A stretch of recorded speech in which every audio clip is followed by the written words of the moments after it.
theyeshiva.net.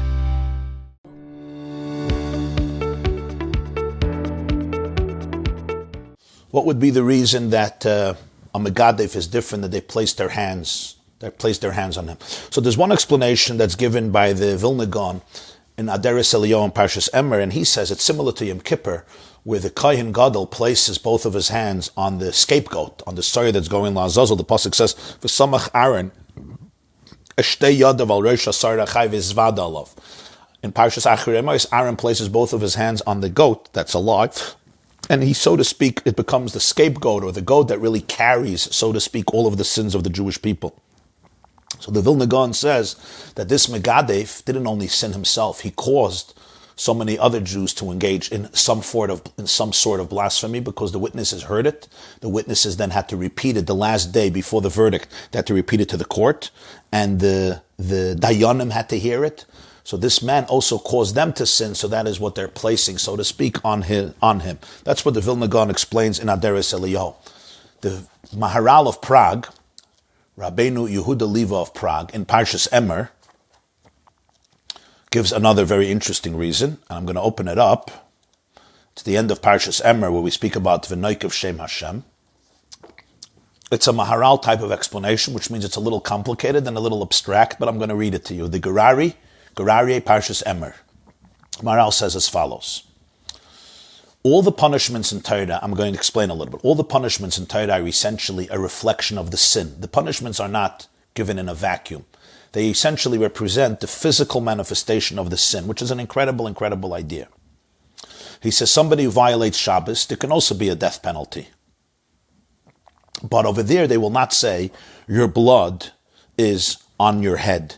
Why? Because it's Beis Din that killed him. He didn't kill himself. He did something that caused him to be killed. So you're not going to say his blood is mamish on his head. But he said, when somebody is mevarech Hashem, when somebody is blasphemous, he says, there's no stronger, there's no more stringent sin. Why should it? He basically destroys, he undermines the essence of everything. It's the core of everything. Remember, as I said before, Hashem, it's called kofer be'ikr. It's the essence of everything. Hashem is reality. It's the essence of everything. It's not even that he added another God. Trinity. He's adding another God to God. God needs partners. That's not what he's doing. Megadef Hashem is, he's actually he's cursing Hashem. Yaka yosi es yosi. Like, he wants God out. He wants God to cease to exist, right? I think Nietzsche said, if there is a God, then I would want to be God. Why is he God? Why is he the powerful one? Of course, a very deep misunderstanding of what God is. So he says, so in a way, Megadef is even deeper than Avodah Zarah, because this halacha of placing the hands on the head of the person doesn't exist even by Avodah Zarah. So he says, that's why they say, you caused it. Because here the miss is not coming from Beis Din, that they judged you to be dead. But rather,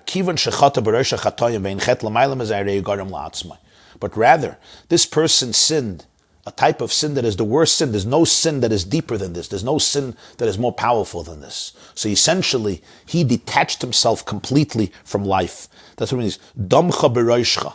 Not only are you responsible for it, but the death happens in your head. The death happens in your deepest place. And he says, also, you have blemished the ikr, the head of everything.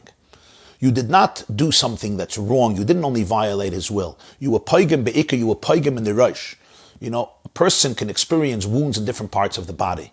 But the moment the brain is dead, or the brain is affected, that has the most devastating effect.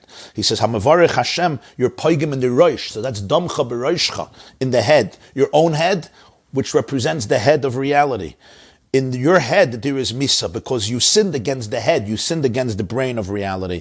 And that's why you cannot have any more life. There's no life anymore. You detached yourself from life. That's what the Maharal of Prague says.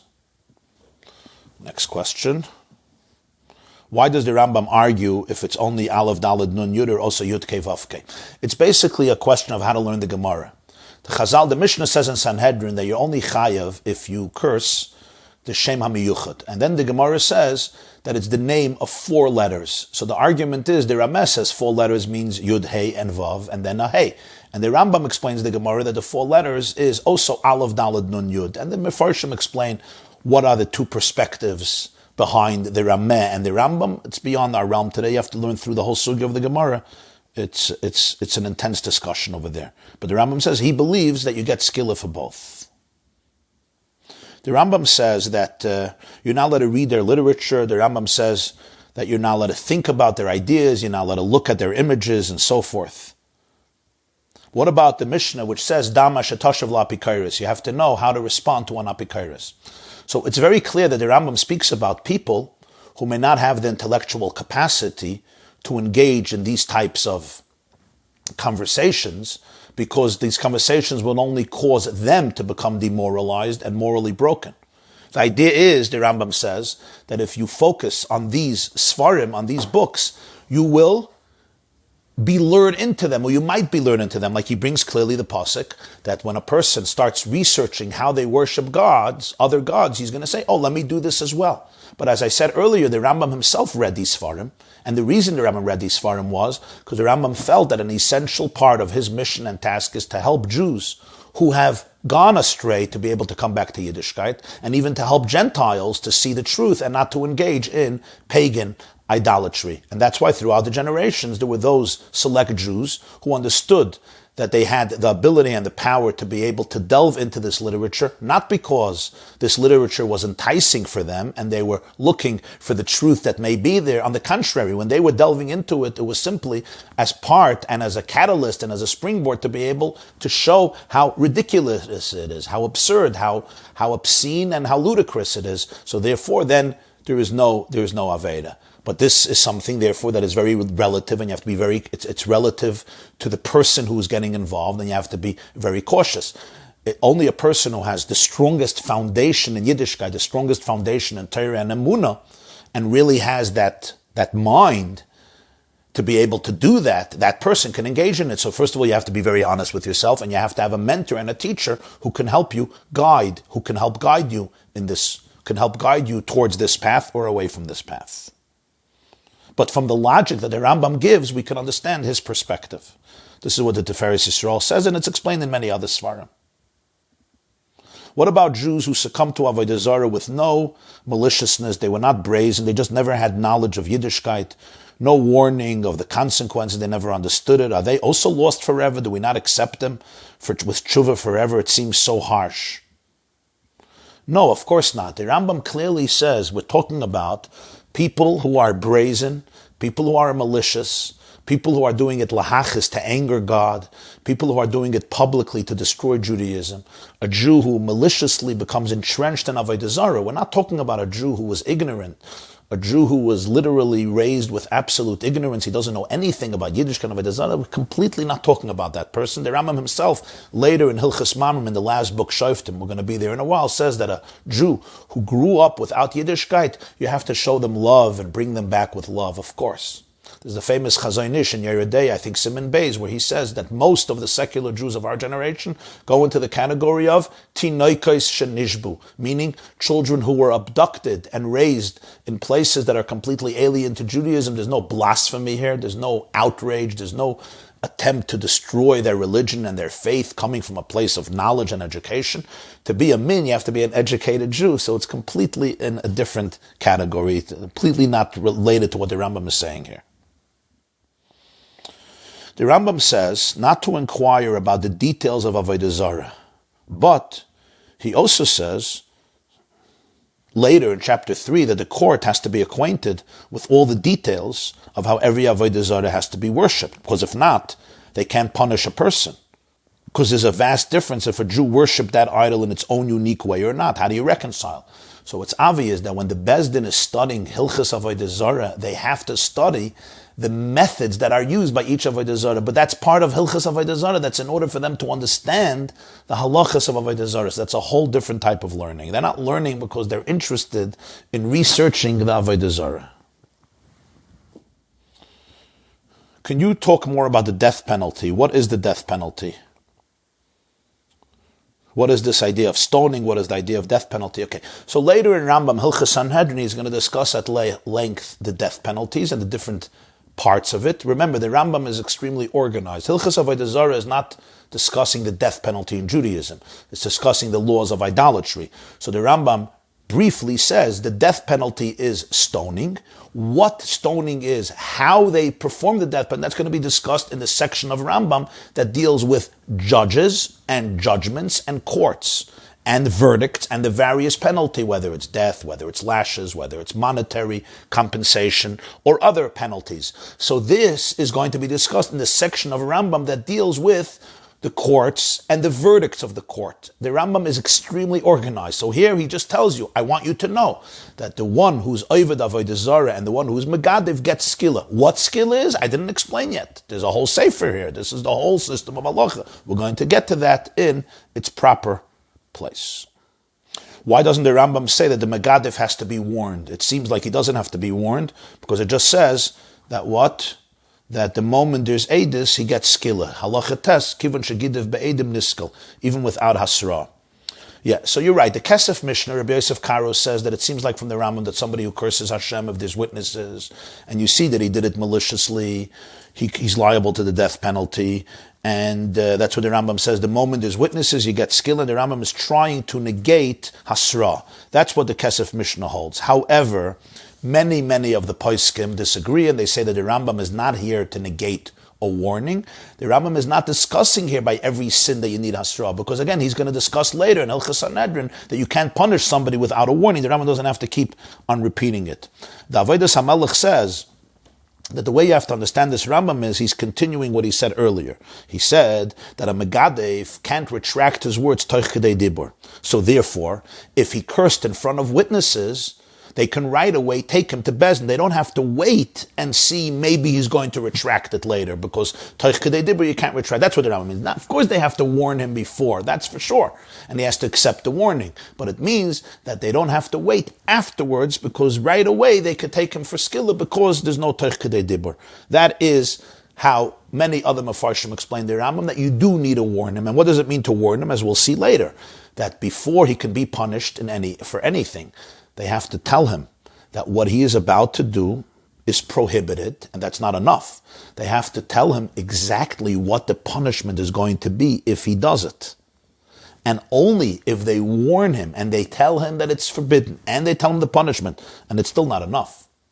He has to acknowledge that he heard it and he understood it and that he wants to do it anyway. And then when he does it, then he is liable for the punishment, which is why practically it was extremely difficult, and I should say maybe almost impossible, to get a lot of these punishments in reality, because the processes to be able to make you liable to these penalties was extremely difficult, as will be discussed at length in Hilchos Sanhedrin.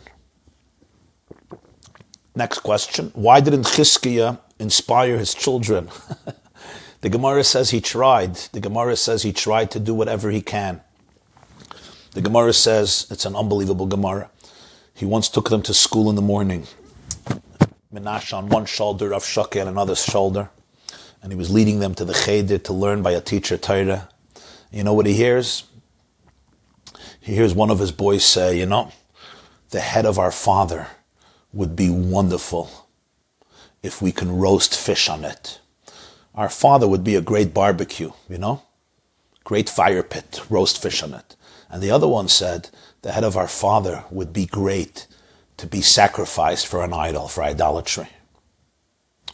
That's what he heard his children say. And according to one version, he threw off one of the children, and that child was hurt and died. Some say it's literally he died, some say it's metaphorically. He was hurt, his head was hurt. But in any case, Hiskiya tried to do whatever he can.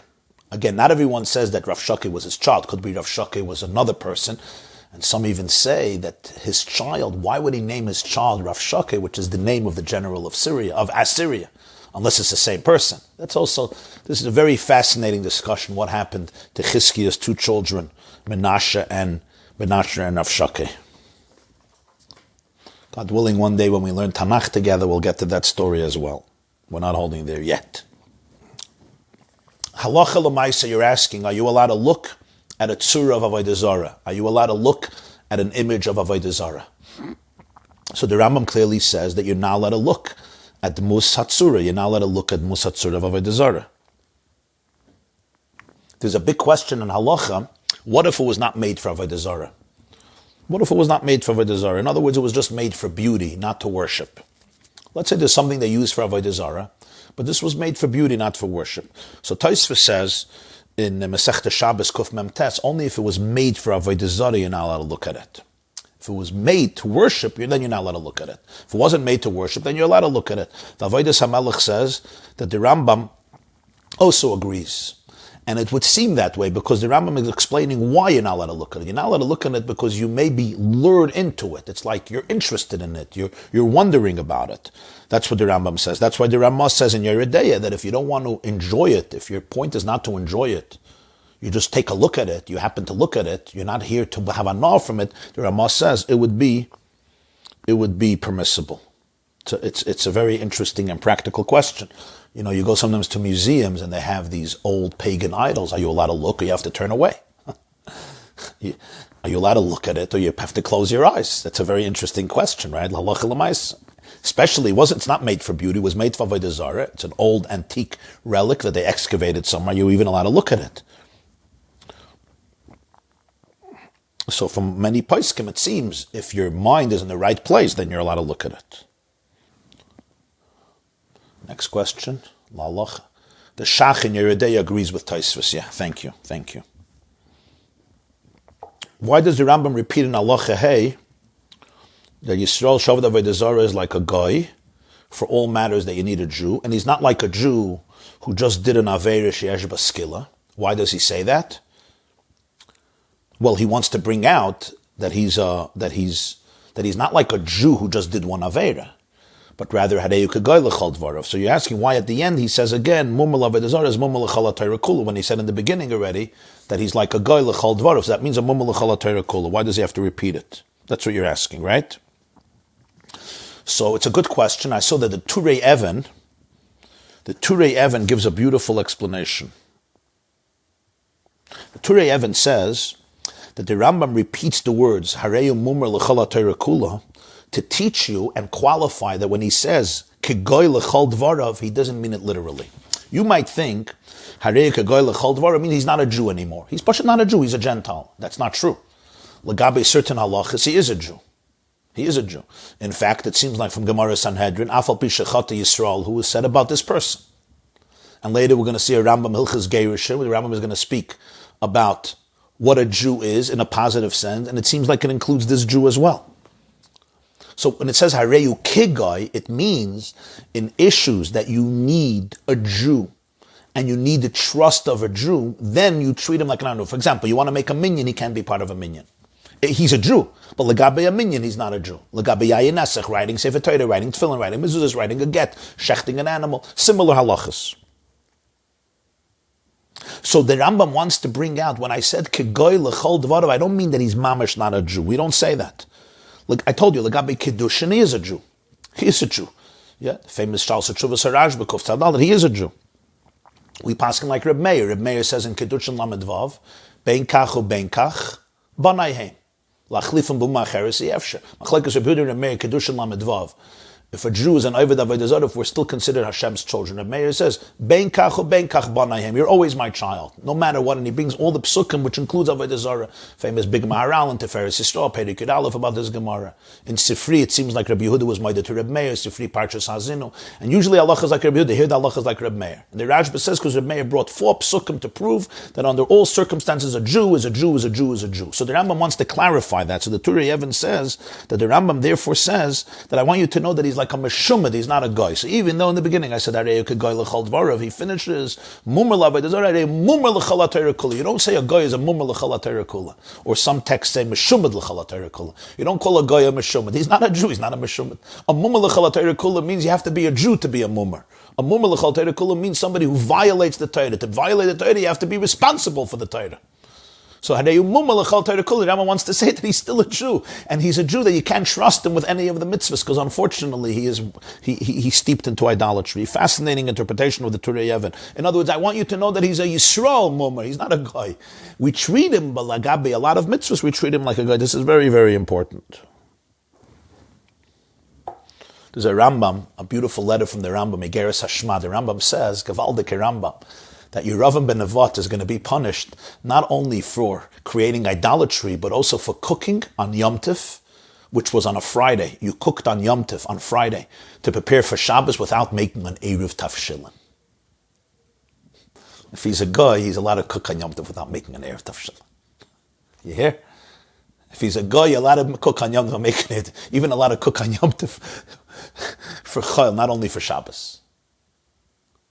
Yeravim ben Nevat, we said before, was a chayta machtas harabim. He said in the Hilchos Talmud Torah, the last chapter, remember Yeravim ben Nevat v'chaveirav, you have to embarrass him because he's chayta machtas harabim, not like a nasi shesarach where you excommunicate him privately, you do it publicly. Rambam mentioned Yeravim ben Nevat. You're right. He's a mummer l'chala Torah kula, but he's a mummer, he's a Yisrael mummer. Yisrael mummer means he's a Jew who's prone to violate the whole Torah. You can't trust him with any mitzvah. You bring him in for davening and say, Baruch Hashem HaMavodech. When he says Hashem, he may be thinking Chas v'Shalom Avodah Zarah. You're not allowed to have him for a minyan. You're going to have him answer Kaddish, you can't have him answer Kaddish. It's worthless. That's what the Rambam means. Hareyu kigoy l'chol dvarav. That's what the Torah Yevon says. A gevaldik avar. The Rambam has to emphasize, not that he's not a Jew. If I would say kigoy, you would think he's not a Jew. I say, no, he's a Jew. He's a meshumad. He's a Yiddish meshumad. He's a Yiddish mumar. And that's why there's other halachas where he is actually very Jewish. If he betroths a woman, he said, in front of witnesses, she needs a get. Why does she need a get? A non-Jew betroths a Jewish woman, she doesn't need a get. It's not a marriage according to halacha. It may be civil, but not according to halacha. Why does she need a get? She needs a get because he's a Jew. Interesting stuff. Why does the Rambam say, you're asking? We never accept them with tshuva. I explained. The Rambam is not saying we don't accept them. He says clearly we accept. He says clearly they can do tshuva. He says, the Radvaz says beautifully. The Radvaz says that the Pshat in the Rambam, Shal Sachuvas or Radvaz, Lashonos Rambam means we don't accept them b'tshuva la'olam. We cannot be sure that their tshuva is timeless. It's such a beautiful interpretation in Rambam. I can't be sure when somebody abandoned his father and mother and his heritage and his faith and his God, yeah, and he went over to the other side and he's worshiping idolatry. We're not talking about somebody who's forced, somebody who was given a choice of death. We're not talking about that. We're talking about somebody who did it biratzen. Now they come back. You just have to be very sensitive. You don't turn them right away into the Jewish leader. You have to know that there's a serious problem here. We hope they're doing tshuva, but there's a certain, let's call it, you have to be conscientious. You have to be sober. You can't just get drunk. Hashem knows. Hashem knows the truth. If they really did tshuva, they really did tshuva. Has there ever been an idol that has claimed that it has taken us out of Egypt? Well, the Erev Rav with the Egel, they worshipped the golden calf, and part of their argument was that this was responsible for the redemption. The commentators say that the zodiac of the month of April, the month of Nisan, is Tleh, is a lamb, right? And the zodiac of the month of Iyar is a shor, is an ox. And the egel is a baby calf, it's a baby ox. So they claimed that the lamb was defeated by the calf in the zodiacs in heavens, and that's why the Jews managed to get out of Egypt. So that's why you should worship the golden calf. This was their argument. The Balatanya has a whole mimer explaining what their cheshbon was and how they managed to convince the Jewish people to engage in the golden calf. Tearing your garment represents the blasphemer separating himself from his core and creating a discontinuity in the fabric of the universe, a tear in the force, similar to undoing a kesher shel kayama. That's a beautiful, beautiful interpretation, and I found one line in the Regat Shavet Safnas Paneich Bahar. That's where I got this idea from. Okay, now, al pi Kabbalah, if you write the name Yud and Hey and Vav and Hey b'milui, meaning fully, by writing out the numerical value of each letter, since the Hey and the Vav can be written either as Hey Aleph or Hey Hey, and Vav can be written as Vav Vav or Vav Aleph Vav, they combine to 4 different totals of the numbers. These are referred to Shem Av, Shem Sag, Shem Ma, Shem Ban, the name of 72, 63, 52, and 45. Yes. None of these add up to 86. None of these add up to 86. Right, but Rabbi Yeshua HaNagid gives another one, and that's the one I told you. Let's do it together and you'll see. Now, Yud Hey Vav Hey doesn't add up to 86. Yud Hey Vav Hey adds up to either 26, we said, right? And the Milui is 26. Okay, you're confusing two things. Yud Hey Vav Hey is 26. If you write out fully Yud, Hey, Vav, and then Hey fully, including the first letter, you'll either get 45, 52, 63, or 72. But if you only use the letters of the Milui, not the original letters, Vav Dalet, right? Hey Aleph, Vav Vav, Hey Aleph, then you'll get your 26. You understand? Then you'll get your 26. So the opening letters and the filling letters will be identical. Yud, Hey, Vav, Hey will be 26. And now look, take a look. Vav Dalet is how much? 10. Hey Aleph is how much? 6. So it's 16. Right. Vav Vav is how much? Vav Vav is how much? 6, 12. And then Hey Aleph. So what's the cheshbon? Vav Dalet is 10. Right? So Vav Dalet. Don't now take away the Yud. Now Hey Hey is 10, but take away the first Hey, so it's 5. So you have 10 and 5, so it's 15. Vav Vav is 12. Take away the first Vav, so it's only 6. So 15 and 6 is what? 21. And now Hey Hey, take away the first Hey. You're not taking away the first letters. That's why you're getting confused. Take away the first letters. The last Hey is 5, so it's together 26. And the same thing you do with Yosi. Don't count the Yud and the Vav and the Samach and the Yud, right? Count.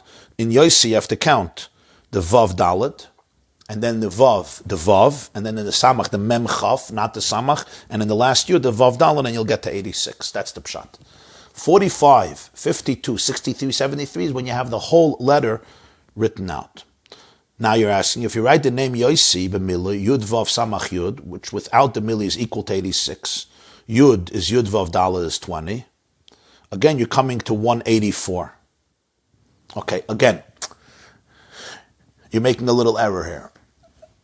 The gematria of the first letters and the gematria of the filler letters, not the first letters, take out the first letters, is going to be identical. You get it? The Yud and the Hey and the Vav and the Hey is 26. Now, the Vav and the Daled and the second Hey and the second Vav and the second Hey, that's going to be 26. Same is true with Yosi. Yud Vav Samach Yud is 86. Yud Vav is 16. Samach is 60. And Yud is 10. So it's 86. Because if Samach is 60 and then you have two Yuds, so it's 70, 80, and then you have a Vav is 86. Now, if you spell out the Yud in Milui, but don't use the Yud, just use Vav Dalet, and then Vav, and then Mem Chaf, not Samach, and then Vav, and then, you understand, then Vav Dalet, you'll have 86. Now you want to know what's the connection. What's the connection? What's the connection to Yosi? And why was this the name of Rabbi Yosi? And is that connected to it? It's all connected, but it's beyond the realm of this class. The one point is that the milui is that which is concealed in the letter. It's not explicit. When you say Yud and Hey and Vav and Hey, all you see is 4 letters. You don't see the fillers. When you say it, you actually say it. Right? But it's more concealed. And in the name Yud Kei Vav Kei, both are identical. Both are uniform. That's the connection. But again, the details is beyond the realm of this class. I hope now it's clear. This class is brought to you by theyeshiva.net. Please help us continue the classes. Make even a small contribution at www.theyeshiva.net/donate.